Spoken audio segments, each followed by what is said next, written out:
اعوذ باللہ من الشیطان الرجیم بسم اللہ الرحمن الرحیم۔ پہلی حدیث مبارکہ کا عنوان ہے 6 کاموں کی ضمانت دیں، جنت کی ضمانت لیں۔ سیدنا ابو امامہ رضی اللہ عنہ بیان کرتے ہیں کہ رسول اللہ صلی اللہ علیہ وسلم نے فرمایا، اکفلوا لی بست اکفل لکم الجنہ، تم مجھے ان 6 اعمال کی ضمانت دے دو، میں تمہیں جنت کی ضمانت دے دوں گا۔ وہ 6 اعمال کون سے ہیں؟ اذا حدث احدکم فلا یکذب، جب تم میں سے کوئی بات کرے تو جھوٹ نہ بولے۔ واذا وعد فلا یخلف، جب وعدہ کرے تو خلاف ورزی نہ کرے۔ واذا اؤتمن فلا یخن، جب اس کے پاس امانت رکھی جائے تو خیانت نہ کرے۔ وغضوا ابصارکم، اپنی نظریں جھکا کر رکھو۔ واحفظوا فروجکم، اپنی شرمگاہوں کی حفاظت کرو۔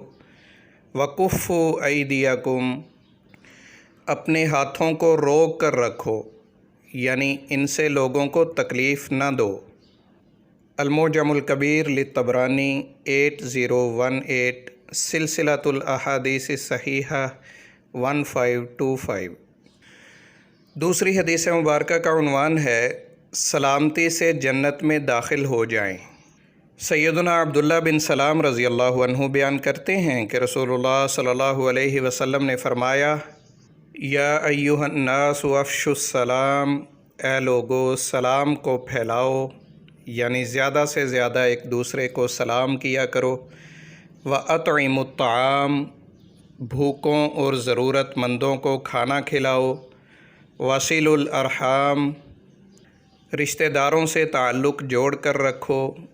وصلوا باللیل والناس نیام، رات کو نماز پڑھو جب لوگ سو رہے ہوں۔ تدخلوا الجنۃ بسلام، ان تمام اعمال کے صلے میں تم سلامتی کے ساتھ جنت میں داخل ہو جاؤ گے۔ سنن ابن ماجہ 3251۔ تیسری حدیث مبارکہ کا عنوان ہے جنت میں داخلے کا بڑا ہی آسان طریقہ۔ سیدنا ابو ہریرہ رضی اللہ عنہ بیان کرتے ہیں کہ رسول اللہ صلی اللہ علیہ وسلم نے فرمایا، لا تدخلون الجنۃ حتی تؤمنوا ولا تؤمنوا حتی تحابوا، اولا ادلکم علی شیء اذا فعلتموہ تحاببتم، افشوا السلام بینکم۔ تم جنت میں اس وقت تک داخل نہیں ہو سکتے جب تک کہ مومن نہ بن جاؤ، اور تم تب تک مومن نہیں بن سکتے جب تک ایک دوسرے سے محبت نہ کرنے لگ جاؤ۔ کیا میں تمہیں ایسا عمل نہ بتاؤں جسے کرنے سے تم ایک دوسرے سے محبت کرنے لگو گے؟ وہ عمل یہ ہے کہ آپس میں سلام کو خوب پھیلاؤ، یعنی ایک دوسرے کو زیادہ سے زیادہ سلام کہا کرو۔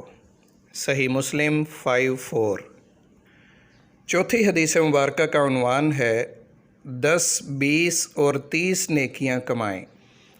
سیدنا عمران بن حسین رضی اللہ عنہ بیان کرتے ہیں کہ ہم نبی کریم صلی اللہ علیہ وسلم کے پاس بیٹھے ہوئے تھے کہ ایک آدمی آیا اور اس نے السلام علیکم کہا، تو رسول اللہ صلی اللہ علیہ وسلم نے اس کا جواب دیا اور فرمایا، عشرۃ، 10 نیکیاں، یعنی اس نے 10 نیکیاں حاصل کر لیں۔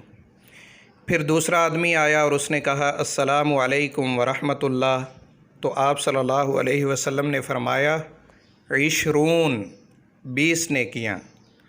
پھر ایک اور شخص آیا اور اس نے السلام علیکم ورحمۃ اللہ وبرکاتہ کہا، تو آپ صلی اللہ علیہ وسلم نے اس کا بھی جواب دیا اور فرمایا، 30، 30 نیکیاں، یعنی اس نے 30 نیکیاں حاصل کر لی ہیں۔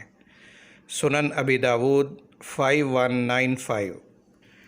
پانچویں حدیث مبارکہ کا عنوان ہے مغفرت کو واجب کرنے والے اعمال۔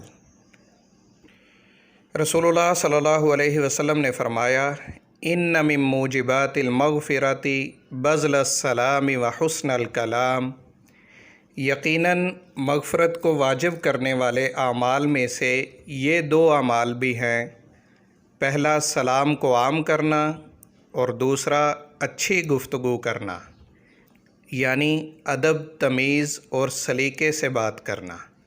سلسلۃ الاحادیث الصحیحہ 1035۔ رب کریم سے دعا ہے کہ وہ ہمیں ان تمام اعمال کو اپنانے کی توفیق بخشے، آمین یا رب۔